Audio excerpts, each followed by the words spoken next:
واش الخوت، السلام عليكم، كي دايرين؟ لاباس عليكم؟ بخير، صحه مزيان. المهم بغيت نشرح لكم شويه على هذا الفيديو هذا، وبغيت ندوي فيه بالصوت ديالي. كما كتشوفوا دابا دخلنا لهاد الدار هذه، ومول الدار مساعف. شوفوا دابا هذا برودوي كنديروه. المهم بلا ما ندخل لكم في التفاصيل، بقاو غير تفرجوا في الفيديو، سمعوا غير الهضره اللي غادي نقول. هاد الدار هذه دخلنا لها لقيناها حالتها حاله، خرجوا عليه بنايه كلشي بلا ما نبقى نسمي عاد. وعنده البروده مسكين. المهم مول الدار سبحان الله العظيم فاش كيكون ميسر وكيقول لك دير داكشي اللي بغيتي، انت كدير اكثر من المجهود ديالك. المهم كما شفتوا داك البروده ضربنا لها برودوي خاص ديالها، وضربنا لها لاندوي خاص ديالها ديال لاميديتي، ودريسينا داك الحيوط اللي كانوا عيوج كاملين دريسيناهم بلاندوي فاصاد، وعاد ضربنا لاندوي تروا كوش لاندوي باش دريسينا داك الشيء كامل. المهم طلعت له الخدمه تبارك الله ما تصوروش.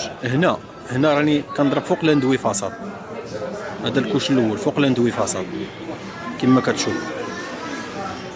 المهم حاجه وحده اللي ما عجبتنيش، ما فهمتش انايا علاش الانسان فاش كيشد شي خدمه ما كيريقلاش مزيان. علاش؟ بغيت نعرف غير علاش بلا ما نسمي. بحال تصوروا دابا كاين شي واحد كيجي كيقول له دير السي. فهمتوا؟ ها نتوما شوفوا دابا هنا راه كنت كنشرح على هاد اللعيبه هادي، درت ليا واحد الفيديو. دابا هاد البلاصه هادي كتقول له دير السيبورا، واش ما غادي تشد السيبورا؟ لا صاحبي، عطيه شي حال باش عطيه شي فكره اللي واضحه. والنجار عاوتاني اقترحنا عليه يدير شومبرا، خرج عليها كلشي، وهاد البلاصه هادي خلاها دايره هكاك. فهمتوا؟ المهم تبارك الله دريسينا لنا داكشي وجا من الدار وعجبو الحال بزاف، ما تصوروش. ها نتوما شوفوا كيرجع داكشي، هذا بوس الدار مع الصالون، رجع داكشي تبارك الله يا سلام. هنا فاش كنا كنضربوا داك البيت ديال الكلاس، هذا باش تشوفوا كيفاش غيولي شي تبارك الله كيفاش طلع.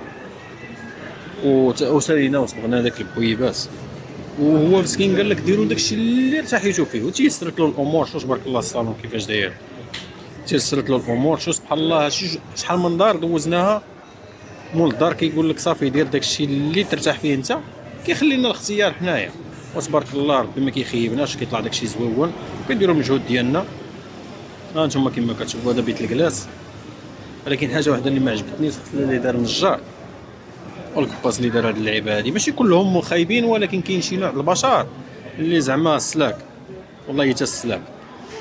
تصور النجار اقترحنا عليه باش يدير الشومبرا، وجاب النجار هضرنا معاه وكل شيء، وفي الاخر مصايب له كلشي الشومبرا ومخلي له واحد البلاصه قال له لا ما تجيكش الشومبرا. ما يمكنش تصايب الخدمه السهله وتخلي الخدمه الصعيبه، ما يمكنش.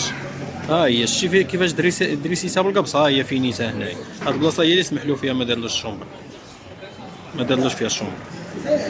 وانتم كما كتشوفوا الصوره دابا راه الفينيسيون الاخر. هذا بيت النعاس تهلينا فيه حتى هو، وسالينا وسيقنا عطينا داكشي تبارك الله يا سلام. المهم ما تنساوش رايكم في التعليقات، وكلكم ناقشوا معنا، واللي عنده شي فكره يقولها لنا في كومونتير.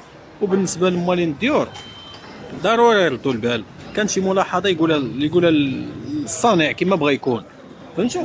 ماشي تبقى ساكت. كاين شي موالين الديور مساكن كيحشموا ما كيقدروش يدويو مثلا. فهمتوا؟ والمعلم كيدير داكشي اللي اخويا طلب ثمن زويون، وفي نفس الوقت دير خدمه زويونه. ها انتم شو الصالون تبارك الله كيفاش داير، شو كيطلع، شو كي كان في الاول. راني ما صورتش في الاول داكشي مزيان، وكان صورت داكشي في الاول مزيان. شتي تستغربوا. المهم هذا لا فينيسيون الاخرى طلعوا لنا داكشي زويون. وكاين واحد بريكول اخر حتى هو دابا نحطو لكم، وغادي نهضر لكم على واحد الموضوع بالنسبه للصنايعيه، واحد الموضوع مهم بزاف، غتستافدوا منه كاملين ان شاء الله بحول الله. فهمتوا؟ ان شاء الله بحول الله، والله يسخر الجميع والله يكمل كل شيء بالخير. المهم واللي دار شي حاجه يديرها زوينه، راه كتبقى وجهك مع الناس. كيدخل كيرحم لك الوالدين، كيقول لك تبارك الله عليك. الا كملتي شي حاجه من راسك ماشي مشكل تزيد واحد النهار ولا نهار ونص وتخلي حاجه زوينه. شو تبارك الله كيفاش طلع داكشي. والبويبات دوزناهم بالكريم شويه مغلوق، ما بغيناش نديروا لا كري لا والو. مع قالك دير الكري، قلت له لا الكري باش ما تغلق الدار ما تغلقلكش. وهاد البلافويات درنا فيهم شويه ديال المارو. ها نتوما انا الاخر كاع شو تبارك الله كيفاش طلع داكشي. البويبات وهذا بيت الكلاس شو تبارك الله يا سلام. ومهم الخوت ما تنساوش رايكم في التعليقات، واللي عنده شي فكره يحطها لنا، وبارطاجيو هذا الفيديو. الله يسخر الجميع.